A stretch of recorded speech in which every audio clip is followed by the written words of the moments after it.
Assalamualaikum, hai teman-teman pejuang CPNS.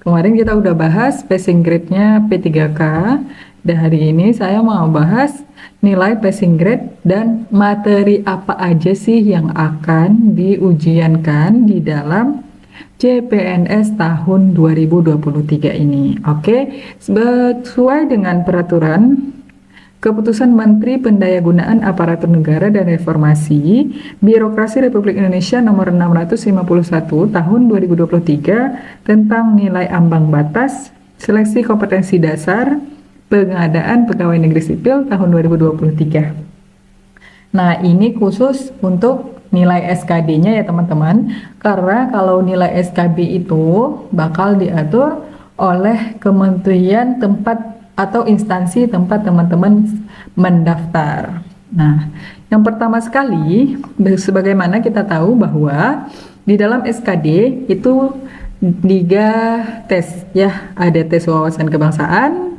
tes intelijensi umum, tes karakteristik pribadi, TWK, TIU, dan TKP. Nah, apa aja sih materi-materi yang terkandung di dalam 3 poin ini? Ya, alhamdulillah tahun ini sedikit lebih mudah dan sedikit lebih dipersempit ruang lingkupnya. Jadi teman-teman bisa belajar lebih fokus ke materi-materi ini aja gitu. Yang pertama kita fokus di TWK.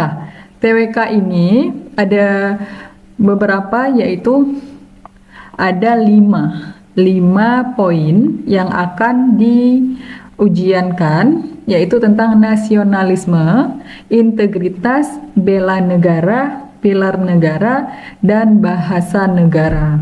Nah, pastinya berarti itu ke bawah kepada wawasan kebangsaannya teman-teman ya. Dengan kalau nasionalisme berarti dengan tujuan mampu mewujudkan kepentingan nasional melalui cita-cita dan tujuan yang sama. Berarti di sini teman-teman kita dapat pastikan bahwa tujuan soal dari nasionalisme itu mengarah kepada bagaimana cara kita menjadi seorang pribadi yang bisa mewujudkan kepentingan nasional, bisa mengutamakan kepentingan negara di atas kepribadian pribadi, kepentingan pribadi. Nah, gitu ya. Yang pertama, dengan tetap mempertahankan identitas nasional pastinya.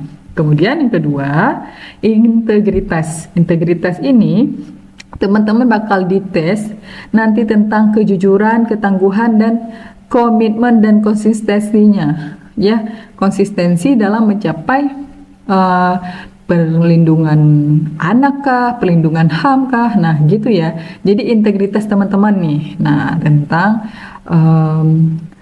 tujuan nasional, untuk mencapai tujuan nasional. Kemudian yang ketiga, bela negara. Bela negara bagaimana, misalkan nanti contoh soalnya bisa seperti di suatu daerah terjadi demo dan teman-teman nanti disuruh memilih apa yang harus dilakukan, ataupun ada terjadi perdebatan. Nah, itu ya bisa jadi seperti itu. Salah satu soal dari bela negara. Kemudian pilar negara dengan tujuan untuk membentuk karakter positif. Nah, di sini teman-teman bakal diuji tentang nilai-nilai teman-teman lebih mengutamakan nilai kepancasilaan atau nilai, maksudnya atau ke pribadi gitu. Maksudnya bagaimana kita menerapkan nilai-nilai Pancasila di dalam kehidupan kita. Contohnya misalkan bergotong royong itu masuk ke sila berapa gitu. Nah, ataupun kehidupan di dalam masyarakat itu masuk ke sila Pancasila yang keberapa gitu ya. Nah, kalau undang-undang itu juga nah, kalau yang paling sering lagi juga Bhinneka Tunggal Ika. Bhinneka Tunggal Ika ini bagaimana teman-teman dipertanyakan ya, diajak untuk mengutamakan benar-benar negara daripada kepentingan pribadi. Dan yang terakhir yaitu tentang bahasa negara. Bahasa negara ini sepertinya sesuatu yang baru ya, bukan yang baru maksudnya materi yang baru, bukan baru gimana maksudnya, ialah bagaimana kita mempertahankan kedudukan ya, mempertahankan kedudukan dan kehidupan bermasyarakat. Itu biasanya dalam bentuk cerita dan teman-teman disuruh untuk memberikan argumen. Nah, bisa jadi seperti itu. Oke ya. Jadi di TWK cuman 5 poin ini aja teman-teman pelajari, atau teman-teman bisa ikut nonton di YouTube, cari materi tentang 5 pembahasan ini aja. Dan kemudian tentang TIU. TIU untuk tahun ini cuman ada 3 aja. Jadi udah dipersempit ya, kemampuan verbal, kemampuan numerik, dan kemampuan figural.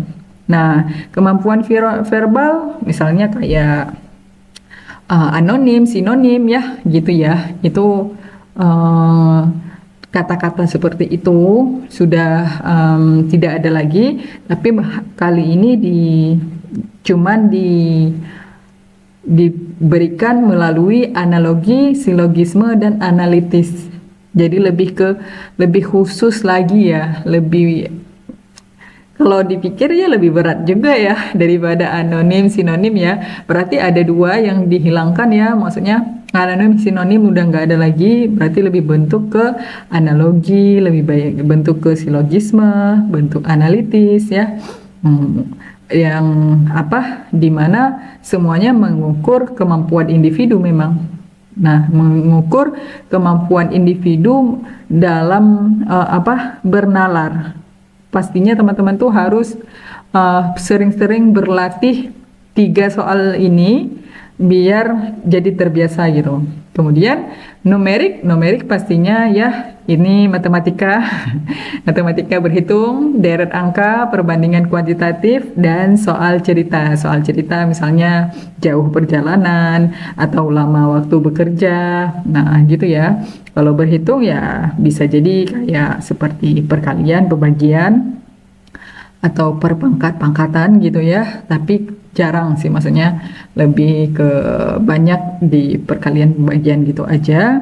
Dan yang paling sering itu deret angka berturut, deret angka naik turun ya. Itu harus benar-benar banyak latihan di soal-soal TIU yang berhitung, deret angka ya, perbandingan kuantitatif, dan soal cerita. Yang terakhir, yang ketiga, yaitu figural. Figural pastinya teman-teman harus tahu ya.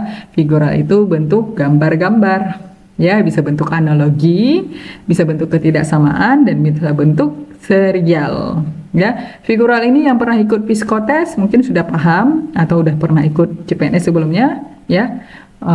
Udah paham lah. Bisa ini juga pakai nalar ya. Pakai nalar bisa mencocokkan gambar, mencocokkan warna, atau melanjutkan gambar. Nah, bisa ini ya. Jadi tes figural ini ke gambar-gambar yang akan muncul gitu ya. Oke, yang terakhir kita akan dites di TKP. TKP yaitu tes kepribadian. Tes kepribadian ini teman-teman, saya saranin membaca lebih cepat ya, membaca dengan cepat, karena soalnya panjang-panjang dan waktunya sedikit. Jadi teman-teman harus cepat membaca dan cepat mengambil keputusan. Jangan berlama-lama di soal, karena TKP kan yang paling aman ya. Apapun jawaban yang teman-teman pilih, teman-teman tetap mendapatkan nilai. Jadi hindari tidak membaca nilai soal di TKP. Jika teman-teman susah di TIU atau TWK, boleh tidak dibaca tebak-tebak. Tapi TKP usahakan untuk dibaca biar karena memang soalnya mudah, tapi kesempatan untuk membacanya aja yang kurang waktunya gitu ya. Oke, jadi perbanyak membaca, memberikan pelayanan publik, jejaring kerja, sosial budaya, teknologi informasi, profesionalisme, dan anti radikal. Nah, di sini teman-teman harus ingat bahwa kadang memang kita berpikir jadi yang terbaik ya, tapi yang harus teman-teman ingat di TKP ialah jawaban yang paling bagus, yang paling baik, yang paling tepat ialah yang paling masuk akal gitu. Jadi bukan yang paling baik, jadi yang tertindas ataupun jadi yang selalu mengalah, nggak gitu ya teman-teman ya.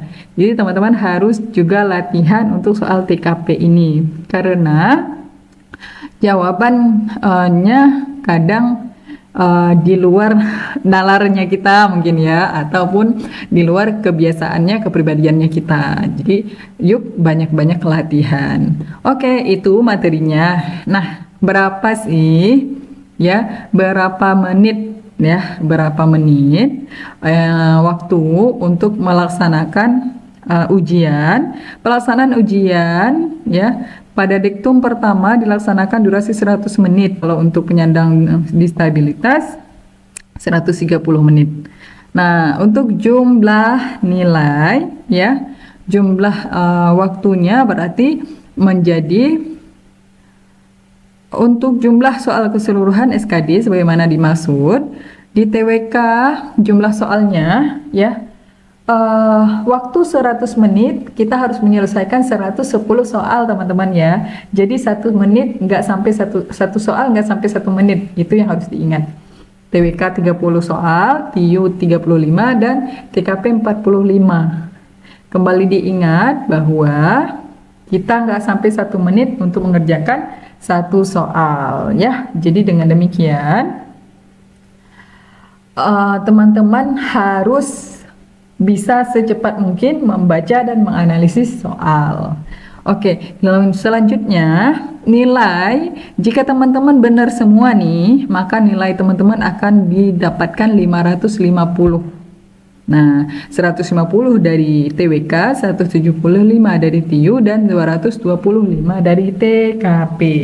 Oke, berapa sih nilai SKD-nya? Nilai SKD tahun 2023 yaitu untuk TWK minimal 65 ya. Ini untuk formasi umum. Ini untuk formasi umum ya.